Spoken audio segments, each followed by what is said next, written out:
Roma era ambiciosa. Deseaba ser una gran ciudad y progresar hasta alcanzar la máxima expresión.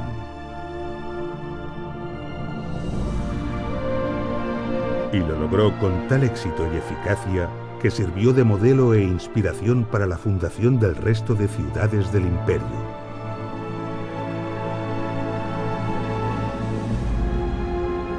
El progreso y el bienestar romano actuaron con mayor fuerza que las victorias en el campo de batalla.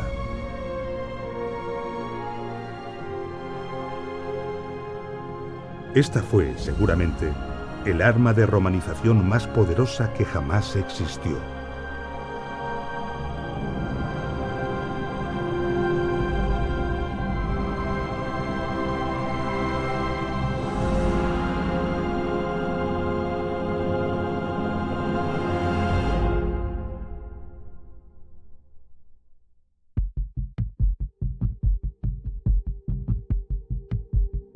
La decisión de fundar una ciudad y dónde situarla obedecía a una estrategia militar, logística o comercial. Pero el emplazamiento exacto dependía de factores y condicionantes muy variados. He aquí los principios primordiales en la fundación de una ciudad. En primer lugar, se seleccionará un terreno totalmente favorable, un terreno elevado y abierto, despejado de nieblas y con una orientación que no sea ni calurosa ni fría, sino templada.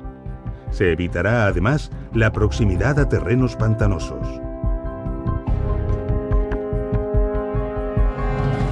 De esta forma, Marco Vitruvio Polión, arquitecto y tratadista romano, describe en su tratado sobre arquitectura los factores que se debían tener en cuenta para elegir el emplazamiento de una ciudad. En él considera multitud de factores, como por ejemplo que la cuadrícula de la ciudad debía estar orientada según los puntos cardinales, pero que esta orientación debía ser alterada según la dirección de los vientos dominantes.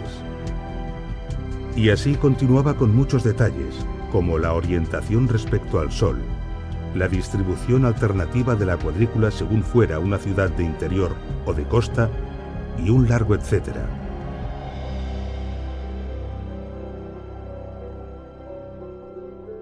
Pero para los romanos había un condicionante crítico y fundamental por encima de todos los demás: el agua.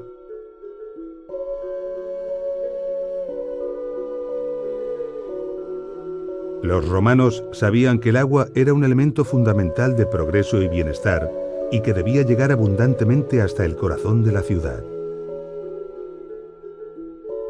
Gayo Plinio Cecilio II, escritor, científico, naturalista y militar romano, más conocido como Plinio el Viejo, no pudo ser más explícito y rotundo cuando dijo: «Son las aguas las que hacen la ciudad».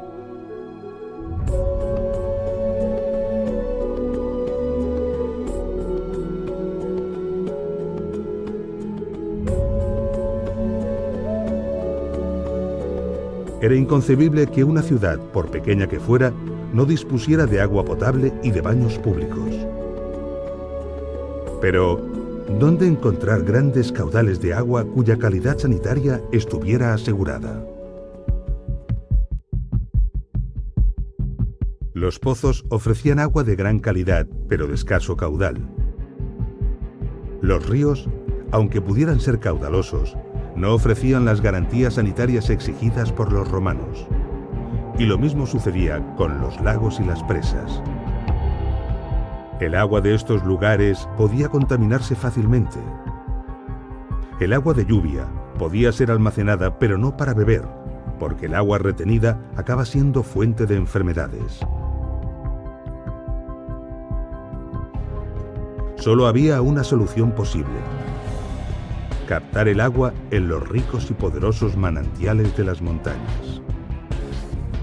Por lo tanto, antes de fundar una ciudad y escoger su emplazamiento definitivo, era fundamental certificar la existencia de manantiales suficientemente potentes y constantes que, con independencia del clima y las estaciones, asegurasen un suministro ininterrumpido de agua de calidad a los habitantes. y determinar si la altura y la distancia a la que se encontraban permitía canalizar el agua hasta el emplazamiento deseado para la ciudad, mediante la construcción de uno o varios acueductos. Solo una vez certificado esto, el emplazamiento de la ciudad podía confirmarse.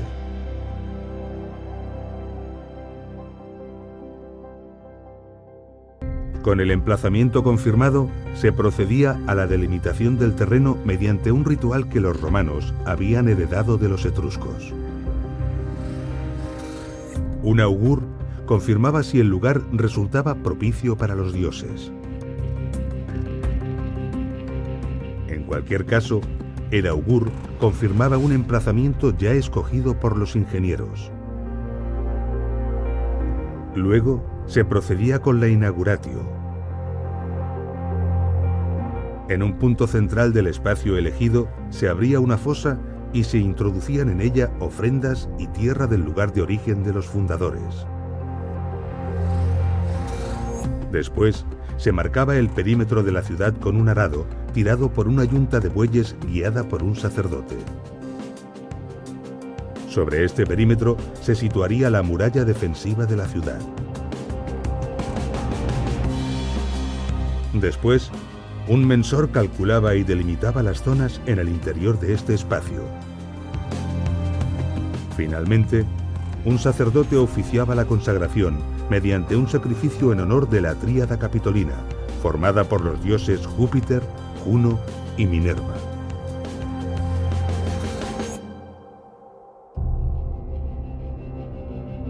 La ciudad romana estaba articulada normalmente sobre dos ejes principales: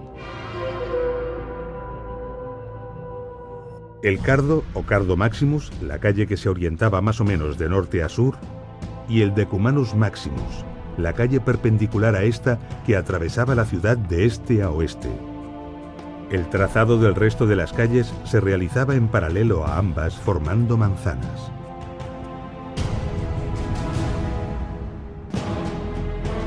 El núcleo de la ciudad era el foro. Se trataba de una gran plaza porticada, por lo general rectangular, donde se hallaban los principales edificios públicos.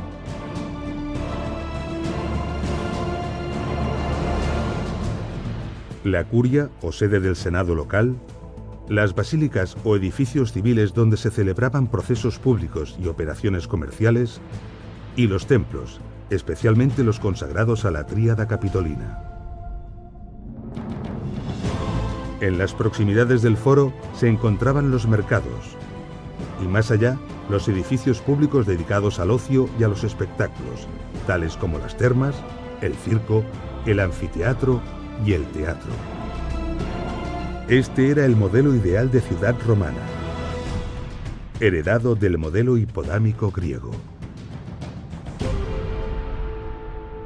Este modelo se puede comprobar fácilmente en muchas de las ciudades que han logrado conservar su huella en el territorio gracias a las imágenes de satélite. Por ejemplo, en Mileto, de origen griego, cuyo trazado reticular fue planeado por Hipódamo de Mileto, convirtiéndose en el arquetipo del diseño urbanístico que seguirían las ciudades clásicas. O en Timgad, también llamada Tamugadi, en Argelia, colonia romana. Se aprecia perfectamente el perímetro amurallado, el Cardo Maximus, el Decumanus Maximus, el foro en el núcleo de la ciudad y en sus cercanías el teatro.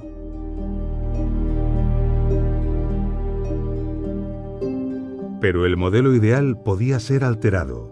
Podemos verlo en muchas ciudades. Por ejemplo, en Pompeya, en Italia. Esta ciudad se desarrolló sobre el terreno sin una cuadrícula claramente hipodámica.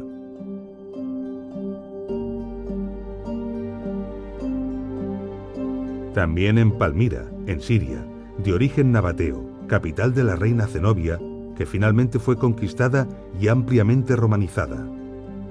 Cuenta con magníficas avenidas columnadas, pero su perímetro es muy irregular y la distribución urbana no tiene una estructura claramente cuadrangular.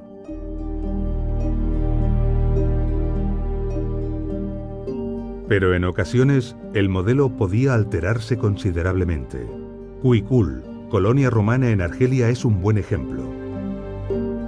O Cirene, colonia griega en Libia, distribuida a lo largo de una gran calle en el Castro. O Éfeso, de origen griego y muy transformada por Roma, sin avenidas perpendiculares entre sí, pero con una gran calle principal y una enorme avenida porticada hacia el puerto.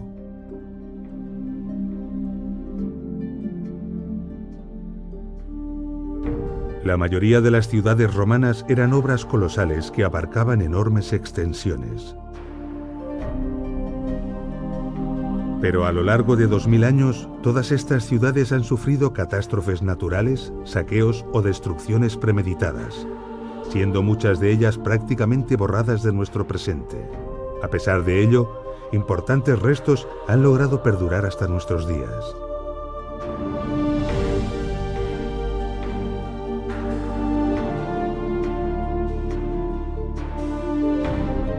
Pero resultó que el emplazamiento escogido para algunas ciudades romanas fue tan idóneo y ventajoso que tras la desaparición del imperio, nuevas ciudades fueron construidas exactamente en el mismo lugar. Algunas de estas ciudades han perdurado hasta nuestros días y son el resultado de una evolución urbanística de más de 2000 años. En la actualidad, estas ciudades son maravillosos yacimientos arqueológicos. En ellas, la interpretación de los antiguos restos romanos supone un enorme y apasionante desafío.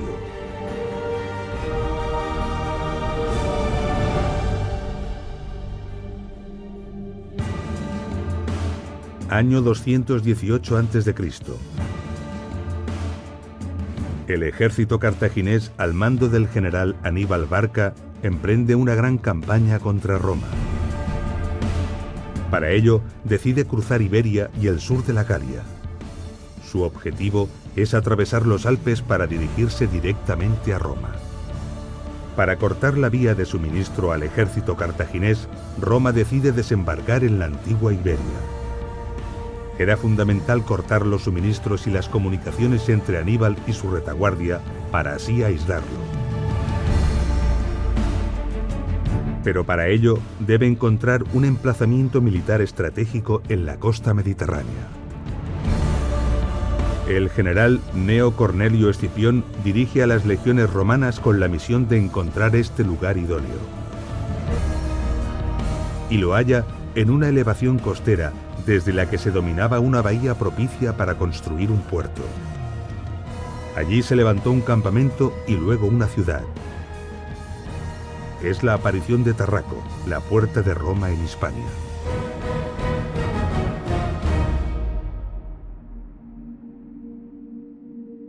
Estas ventajas tan evidentes para el emplazamiento de una ciudad perduraron a lo largo de los siglos y el resultado es Tarragona, una placentera y próspera ciudad mediterránea española.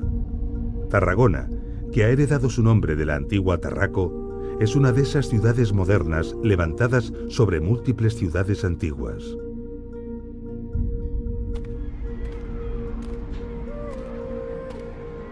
Pasear por Tarragona es algo muy especial. El hecho de que Tarragona esté exactamente en el mismo emplazamiento que la antigua Tarraco hace que al caminar, la historia te salude a cada paso. En los próximos minutos asistiremos a un gran espectáculo en el que comprenderemos la grandeza y esplendor que se oculta tras cada una de estas piedras.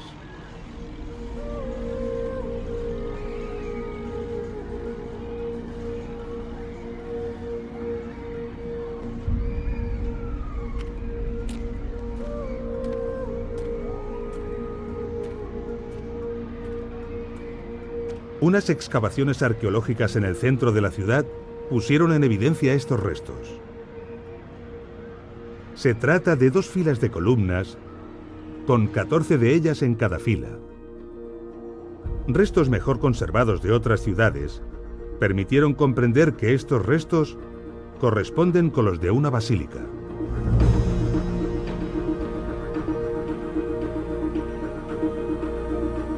Era un gran edificio de 3 naves. La nave central estaba más elevada que las laterales, hecho que favorecía la iluminación del interior. Esta basílica era la Basílica Jurídica, el lugar donde se formalizaban los temas legales como contratos y juicios, pero también actos de culto al emperador. Se trataba de un edificio integrado en el corazón de la ciudad, el foro local. Este contaba también con una plaza de unos 58 por 52 metros. A su alrededor se abría un pórtico de unos 6 metros de anchura, formando así la zona comercial más importante de Tarraco. La excavación arrojó evidencias también de la proximidad de un Capitolio, el templo principal de la ciudad hace unos 2100 años, dedicado a los dioses Júpiter, Juno y Minerva. Si pudiéramos ahora contrastar lo que acabamos de conocer con la realidad, vislumbraríamos rápidamente que la Tarragona actual tendría dificultades para competir en grandeza y esplendor con la antigua Tarraco.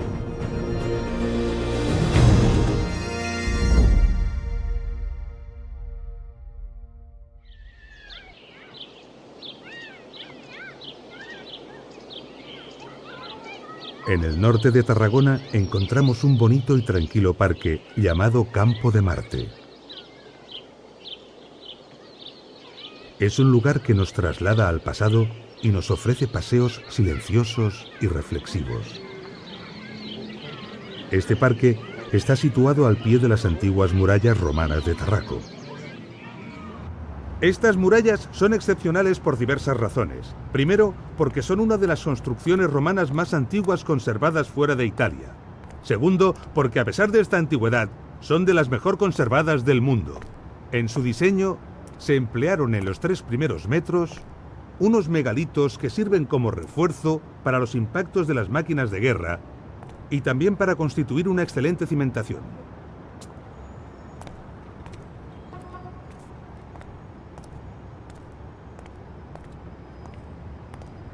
Impresionan estos tremendos bloques de piedra y sobrecoge pensar cómo fueron trasladados hasta aquí y colocados en su sitio. El peso de alguno de ellos debe de sobrepasar las 30 toneladas.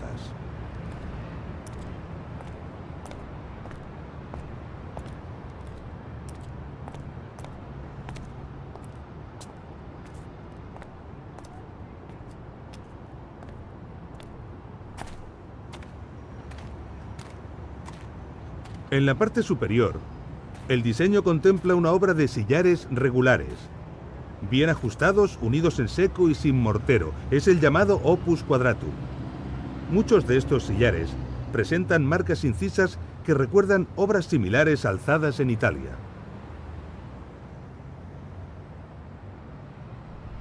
Veamos la técnica constructiva.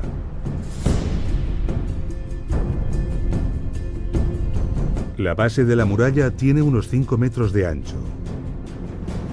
A ambos lados se situaban los megalitos y el interior se rellenaba con piedras gruesas y tierra. Después se situaban los sillares, bien trabajados, perfectamente ajustados y unidos en seco. Cada pocos metros se colocaban otros transversalmente, formando muros interiores. Con esta técnica se lograba un esqueleto interior que reforzaba y aumentaba considerablemente la resistencia de la obra. Se creaban además compartimentos independientes que no comprometían al resto de la muralla en caso de que se abriera una brecha. El interior se rellenaba inicialmente de piedras pequeñas y cascotes de menor tamaño, y después se extendían capas de adobes de unos 10 por 30 por 45 centímetros. La altura total de la muralla alcanzaba los 10 o 12 metros y la anchura en la parte superior unos 4 metros.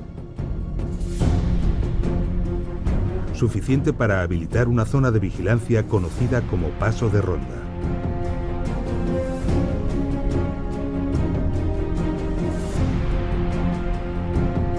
A distancias hábilmente estudiadas se levantaban torres. En ellas se situaban los soldados, a veces armados con escorpiones, cuya misión era defender la muralla. La distancia entre estas torres estaba normalmente determinada por el alcance de estas armas. En la cara interior, rampas inclinadas permitían el acceso rápido y eficaz de personas y máquinas de guerra al paso de ronda.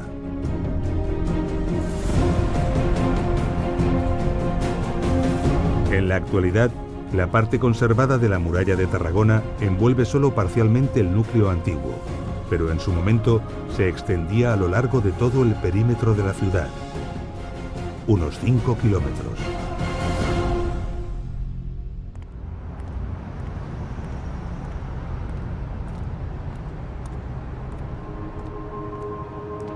La adaptación de Tarraco a un terreno en pendiente y siendo una ciudad de costa, condicionó su distribución. Esto la sitúa claramente en el grupo de ciudades que se apartan del modelo ideal romano. También contribuyó el hecho de ser una ciudad tan importante como lo era una capital de provincia. Tarragona es una ciudad de gran hospitalidad y con un maravilloso clima mediterráneo. Parece que esto ya era así hace 2000 años, porque los textos antiguos ya hablan de que Tarraco tenía una población cordial y su clima parecía una eterna primavera. Así, la población de Tarraco era importante. Tenía un gran comercio y muchos visitantes, y los edificios de espectáculos estaban dimensionados en consecuencia.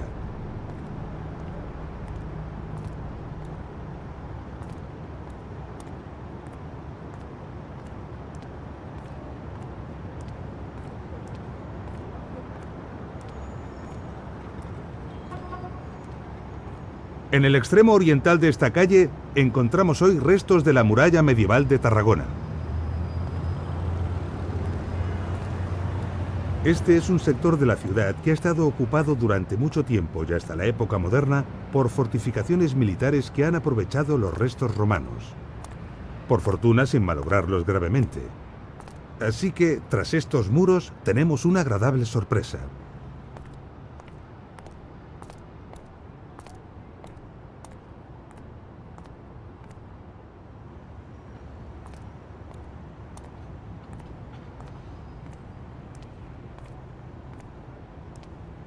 Aquí tenemos los 3 únicos arcos que han sobrevivido de los 55 que formaban la fachada del circo.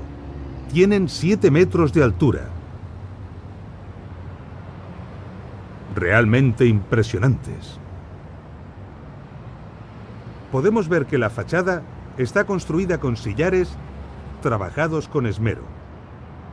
En el interior, otros más pequeños de tipo sillarejo.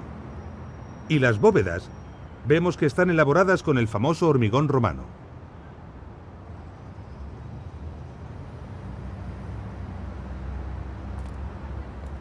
Estos arcos estaban normalmente cerrados con rejas que se abrían al público con ocasión de los espectáculos.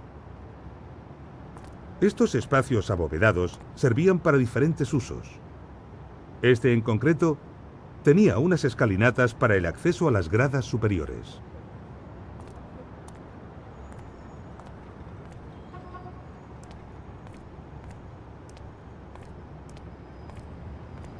Desde este lugar podemos ver los arcos que se conservan. Y desde aquí tenemos las cimentaciones de los que no han conseguido perdurar.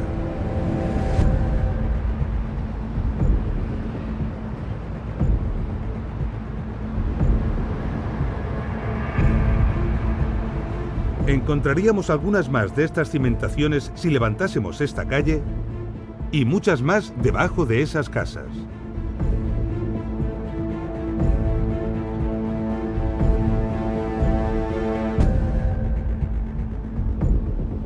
Allí se insinúa claramente la forma de las gradas.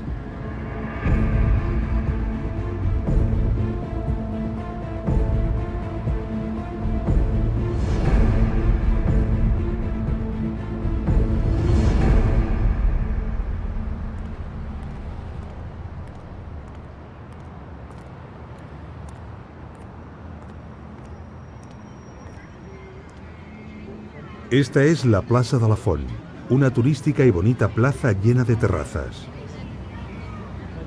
Al fondo podemos contemplar el ayuntamiento de la ciudad. Donde ahora la gente toma café, antaño corrían los caballos. Así que nos encontramos justo en la arena del circo. Esta plaza ocupa aproximadamente un 20% de la superficie del circo. Eso nos da una idea del tamaño original que tenía esta enorme construcción. Las casas del lado sur de la plaza se apoyan en las cimentaciones romanas y cuando fueron construidas, su ancho quedó condicionado por las bóvedas originales del circo. Por eso sus dimensiones son tan similares. Muchas de estas casas no solo conservan los cimientos romanos, también aprovechan gran parte de las paredes y de las bóvedas. Entremos en esta sucursal bancaria para comprender con claridad lo que estamos hablando.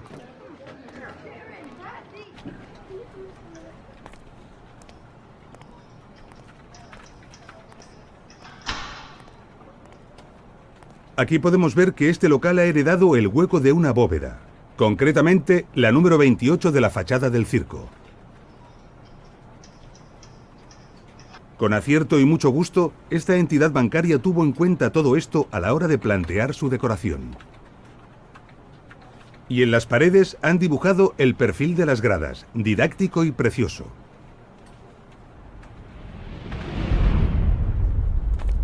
Y esto ocurre en multitud de locales y casas, la mayoría de ellos privados.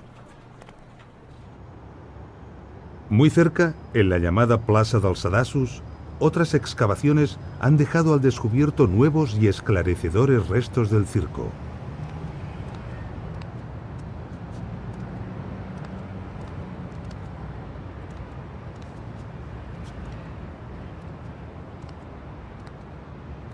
Estamos frente al graderío norte. Aquí se levantaba un muro de sillares, que es donde comenzaban las gradas. Y por lo tanto, ahí abajo estaría el nivel de la arena.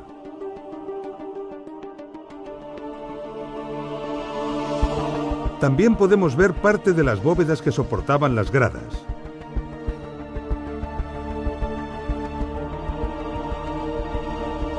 Y cómo las casas de la calle superior están construidas sobre ellas.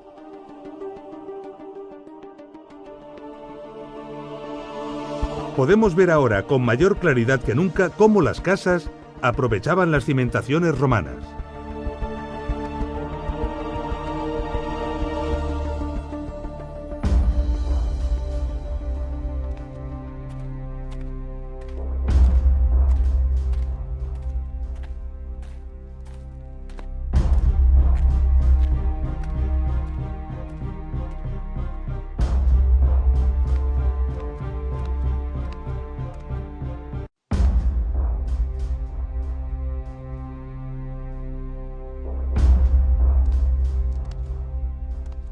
Este es un pasillo que transcurre por toda la parte norte del circo, paralelo a las gradas y debajo de ellas. Antaño debió abarcar toda la longitud que el circo tenía, pero actualmente solo se conserva como un tercio del total.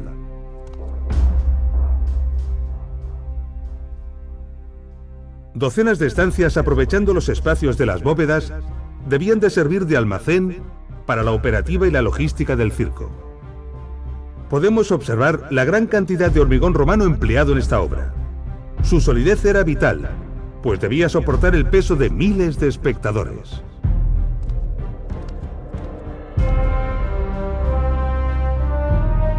El Circo de Tarraco era un edificio impresionante, con una longitud de unos 310 metros y una anchura de entre 100 y 120. La arena estaba dividida por un amplio muro, euripus o espina, decorado con elementos escultóricos y arquitectónicos. Su capacidad era de unos 23.000 espectadores. En él se celebraban los ludi circenses, sobre todo las carreras de carros.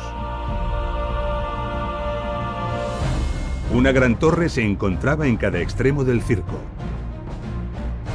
La torre del lado este, llamada actualmente Torre del Pretorio, se conserva, aunque considerablemente alterada debido a diversas reconstrucciones en el tiempo.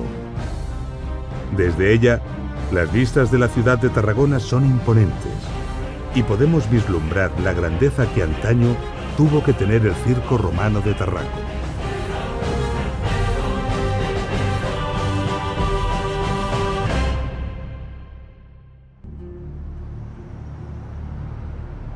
Nos encontramos en la Torre del Pretorio.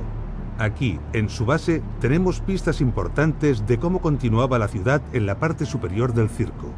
Sobre este muro original romano, tenemos una decoración con pilastras.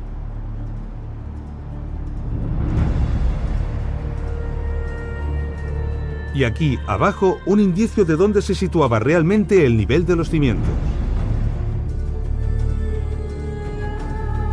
Uniendo esta información con la que arrojan otros hallazgos y por el conocimiento que tenemos de las ciudades de otras partes del imperio, podemos reconstruir el elemento arquitectónico al que pertenecen, la plaza de representación y de administración de la provincia.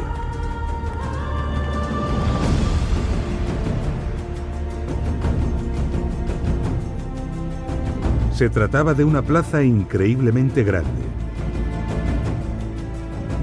Quizás la segunda más grande de todo el Imperio Romano. Medía 265 metros de largo y 145 de ancho. Las construcciones perimetrales acogían los equipamientos propios de la administración provincial: archivos, tesorería, aulas de reunión. El interior de la plaza estaría seguramente adornado de jardines, fuentes, inscripciones honoríficas y numerosas estatuas.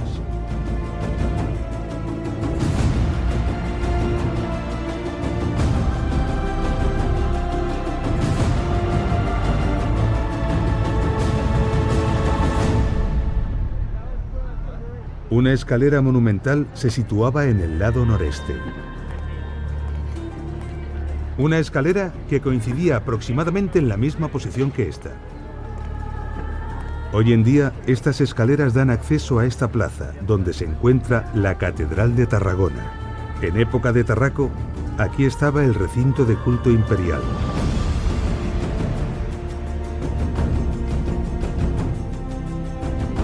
Otra gran plaza, esta vez de 156 por 133 metros.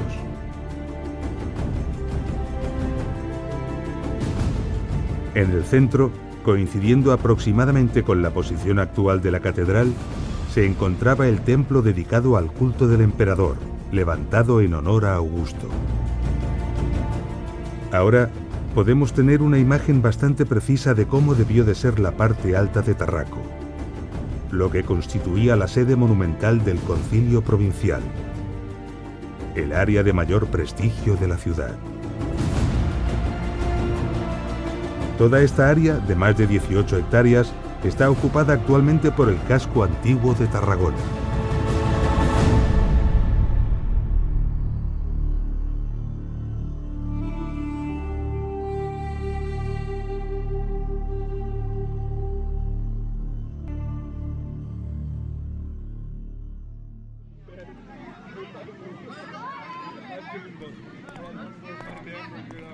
La zona alta de Tarraco era una zona destinada a las élites políticas y económicas de la ciudad. Actualmente está ocupada por el casco urbano de Tarragona, así que hace 2000 años, exactamente en este lugar, paseaban políticos romanos entre exuberantes fuentes, jardines y estatuas de mármol.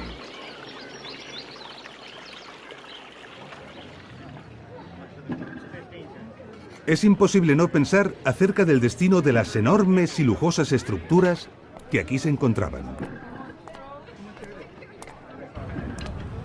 En muchas casas, la mayoría de ellas de poco más de un siglo de antigüedad, encontramos pistas que pueden dar respuesta a estas preguntas. Antiguos pedestales de estatuas con su inscripción original en latín que han sido empleados como material vulgar de construcción. La parte alta de Tarraco sirvió como aprovisionamiento de materiales para otras construcciones, algo que ha ocurrido durante más de 1500 años hasta hace muy poco.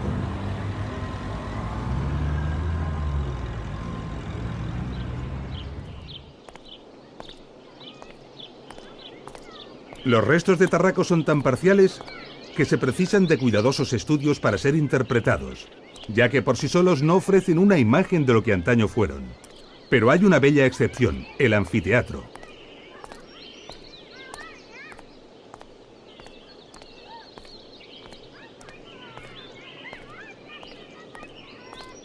El anfiteatro de Tarragona se ha conservado lo suficiente para darnos una imagen bastante aproximada del edificio que fue.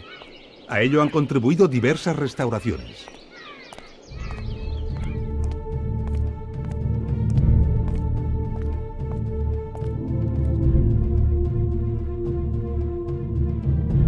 Los técnicos romanos aprovecharon la vertiente del promontorio para cortar en ella parte de las gradas.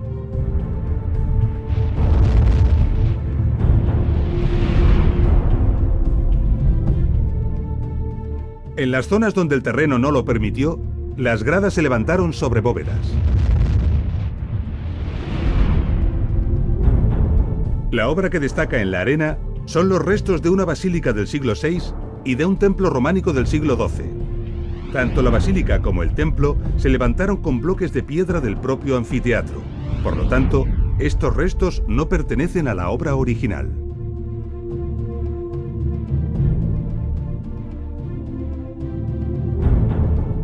En ese lugar estaba la tribuna. Es una gran bóveda que antaño estaba profusamente adornada y estaba destinada a las autoridades que presidían los juegos. Podemos ver unos fosos que cruzaban transversalmente y longitudinalmente la arena. Originariamente, estaban cubiertos con tablones de madera.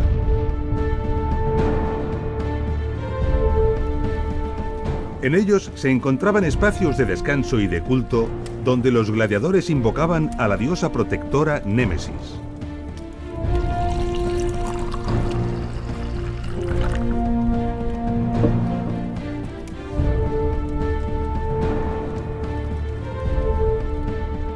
Un gran acceso a la arena permitía la entrada solemne de los gladiadores, la Porta Triumphalis.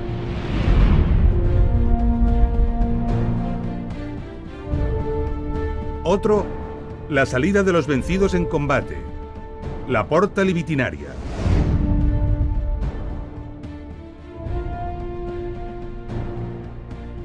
Unos enormes mástiles sostenían y tensionaban un ingenioso sistema de cuerdas ideado para recoger y desplegar a voluntad una enorme carpa, el velarium.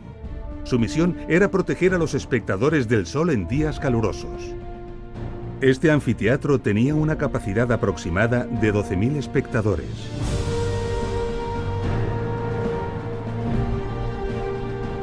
El espectáculo representativo de los anfiteatros consistía en la lucha de gladiadores y caza de animales.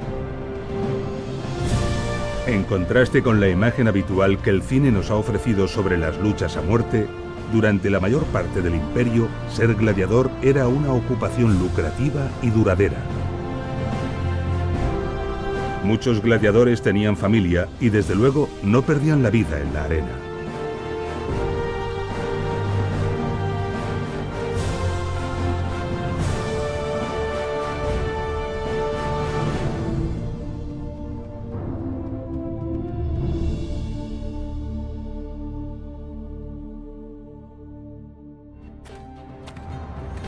Los vestigios encontrados del anfiteatro y del circo romano de Tarraco han sido importantes, arrojando mucha luz de cómo fueron estos edificios originariamente.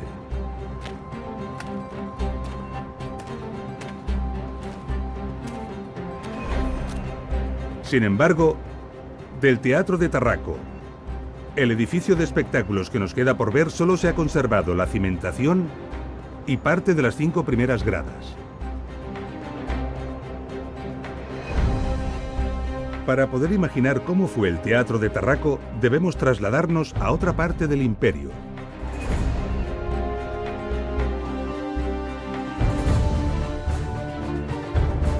A una ciudad similar a Tarraco, en la que su teatro romano haya conseguido perdurar en mejores condiciones.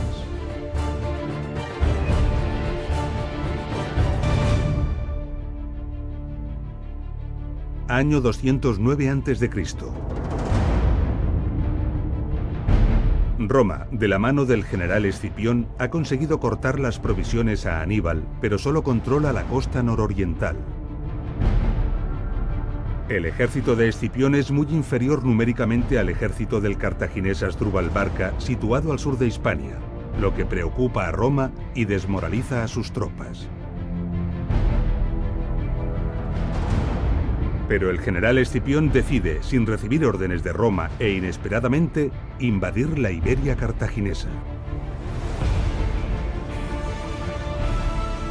Su estrategia es atacar a Karhadash, la capital cartaginesa en Iberia, en una operación relámpago. La flota romana transporta los equipamientos más pesados, permitiendo al ejército de tierra avanzar a gran velocidad. Karhadash cae en poder de Roma y es bautizada con el nombre de Cartagonova.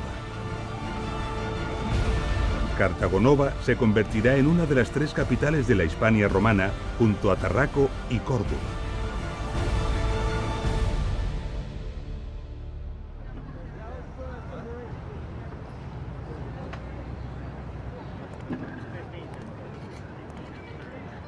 Al igual que sucedió con Tarraco, el emplazamiento de Cartagonova era tan ventajoso que a lo largo de los siglos se ha mantenido una ciudad en el mismo lugar. Esta ciudad es la actual ciudad española de Cartagena. Antiguamente, la ubicación de Cartagena era una península en medio de una bahía fondeadero ideal para los barcos. Un gran puerto natural rodeado de colinas que facilitaban su defensa. Un lugar muy privilegiado que fue rápidamente escogido por los cartagineses. Desde entonces, nunca ha dejado de ser un emplazamiento estratégico y militar, convirtiendo a la Cartagena actual en un crisol de multitud de épocas y culturas y un gran centro cultural y turístico.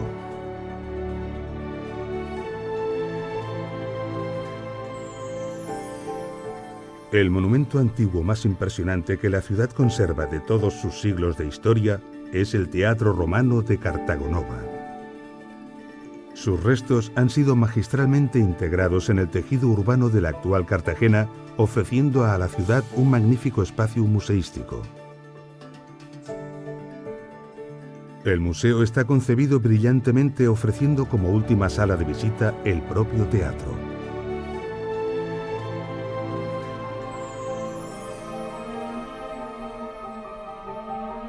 Todos estos restos y la estructura conservada del Teatro Romano de Cartagena son suficientes para imaginar cómo debió ser antaño esta construcción.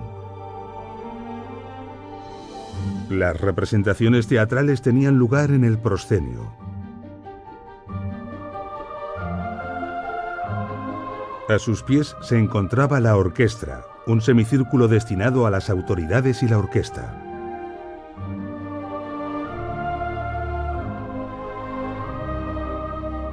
Envolviéndolo todo estaba la cavea, estructura semicircular que albergaba las gradas.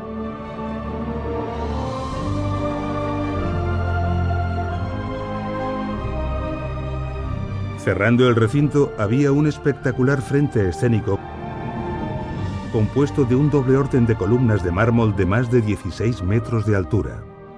Al igual que en los anfiteatros, para proteger a los espectadores del sol, se podía desplegar el velarium.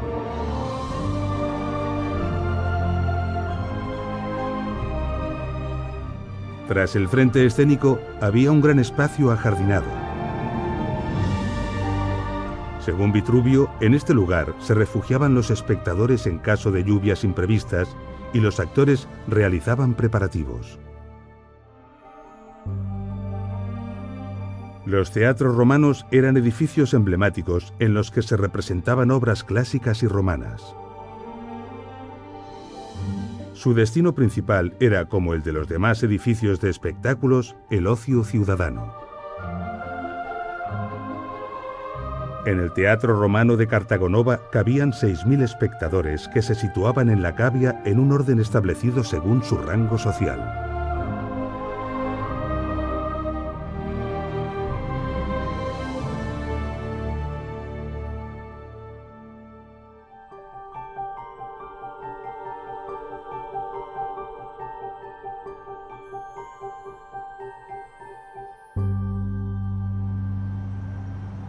Cartagonova fue una ciudad muy parecida a Tarraco en importancia y en número de habitantes. Y la planta del Teatro Romano de Tarragona es muy similar a la planta del Teatro Romano de Cartagena. Por lo tanto, a pesar de la escasa información que de este disponemos, podemos atrevernos a reconstruir el Teatro Romano de Tarraco.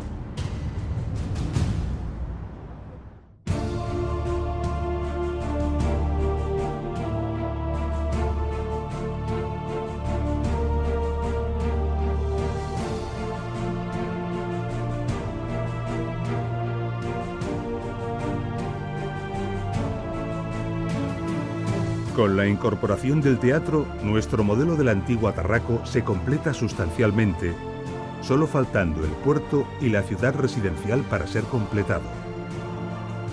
Pero conocer la ciudad residencial de Tarraco es extremadamente difícil, ya que el espacio que ocupaba en tiempos de Tarraco está actualmente ocupado por la parte moderna de Tarragona.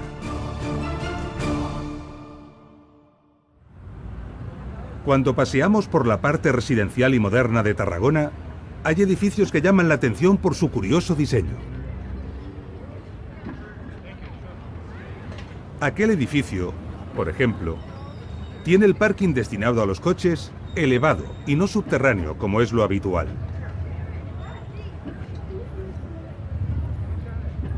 Este diseño no es caprichoso, tiene una poderosa razón.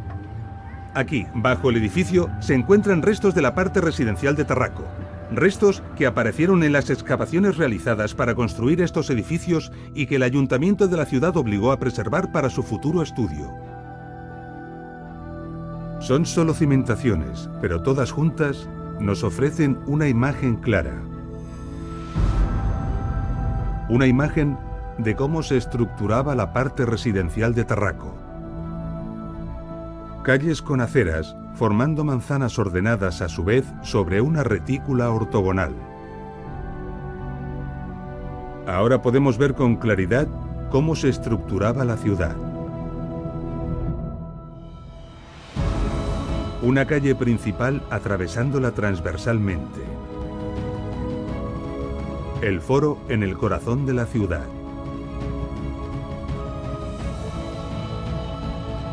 En la parte alta, la zona administrativa, el circo y fuera de las murallas, el anfiteatro. Coronándolo todo, el recinto de culto.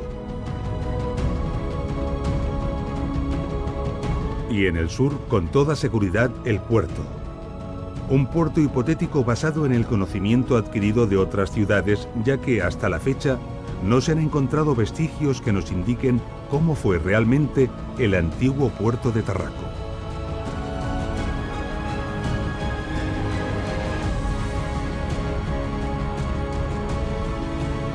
La imagen final de Tarraco sobrecoge y eclipsa a la actual Tarragona.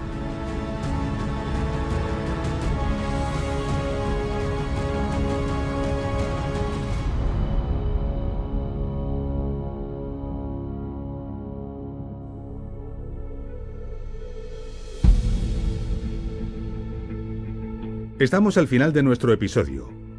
En este documental hemos comprendido la importancia que tuvieron las ciudades romanas para el éxito del imperio. Hemos visto los condicionantes que determinan dónde y cómo se funda una ciudad romana y hemos comprendido que los restos de muchas de estas ciudades antiguas permanecen sepultados bajo algunas de nuestras ciudades modernas.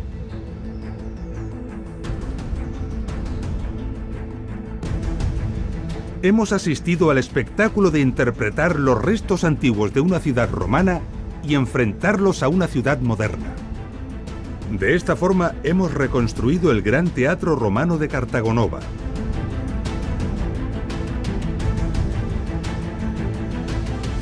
Y la Gran Tarraco.